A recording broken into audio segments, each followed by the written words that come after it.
right, it's the next day. Let's see what we've got here. So all you have to do is lift up the plastic off of the resin.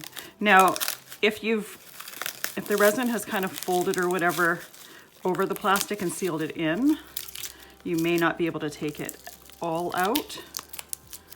But take out as much as you possibly can. And sometimes it's hard to see exactly where it is.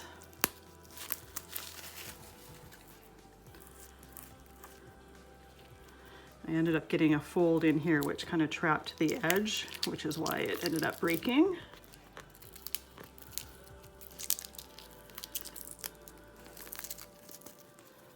All right, I think I have most of it off.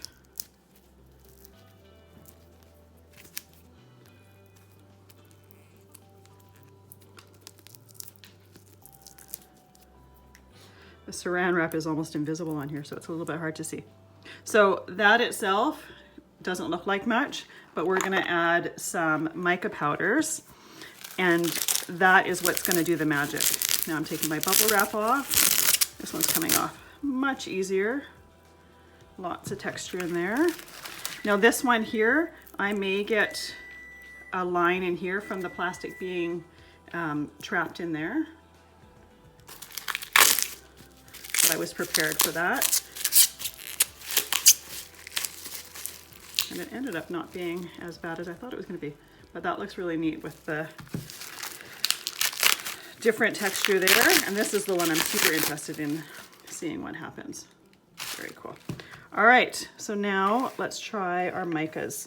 Now these micas have a little bit of an iridescence to them. Here, let me show you on the coaster. So this one here is just a gold mica that I used from a different company, and it looks really cool. It kind of looks like gold tissue paper, but the ones here that have some iridescence that change from one color to another, yeah, this is really, the lights don't really show it off as well. All right, I gotta turn my stove on. All right, so for some reason, the light in here doesn't show the different colors as well as I was hoping.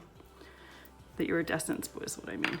So this happens to be a color that I haven't used yet. So what you're gonna do is you're going to open up your mica powder, take a little piece of plastic off of there. You're gonna use a soft brush. And when you're starting out, you don't need to worry about excess because you're gonna just be spreading it around. Once you get to the end, when you don't have as much surface to cover, you're going to tap your brush off so that the excess goes back into the container. And this is gonna stick to the resin.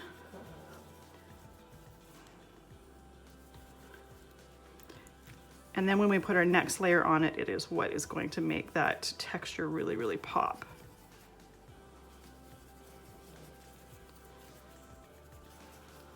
There we go. Let's put the lid on that one.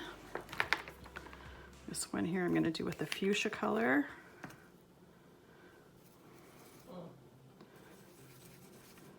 And we're trying to get that mica into as much of the cracks and crevices as possible, and I'm clearly trying to be too fast because I'm getting lots of it in those little wells there, but I can lift it up from those to move into the next one.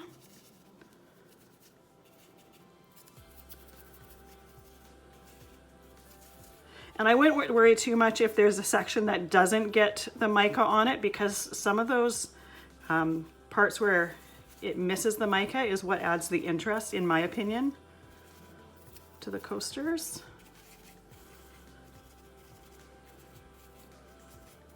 And if by chance you have a lot of extra mica in there that's not being moved, you can go like this and just dump it out. And then this one here, I'm going to do with this one. It's called green, but it kind of has a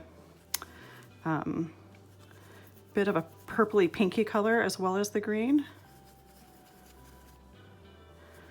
I'm kind of drawn to anything that has any opalescence to it at all, so that's why these colors I love so much. I love when you have colors that shift into a different color. Could be because I'm born in October and my birthstone is an opal, so I'm just drawn to those type of things, but yeah. That I think is going to be really, really neat when it comes out of the mold, or when it comes out of the, yeah, when it comes out of the mold after I've put the next layer on. So part of the magic of this is adding the next layer, and the next layer is a coat of black resin. So this one, I thought I would try something a little bit different, and I'm going to do 2 different shades of blue because I wanted this to look a little bit like water, and I think if I use a couple shades of blue, it might look like that a little bit more, so we shall see. All right. So I'm going to do one part a little bit darker and then one part a little bit lighter.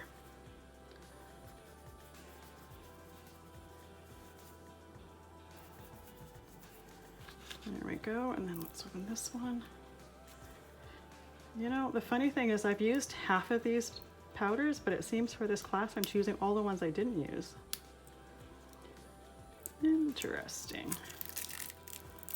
So this one's a little bit lighter, a little bit more on the green tone, which I think is going to look really neat.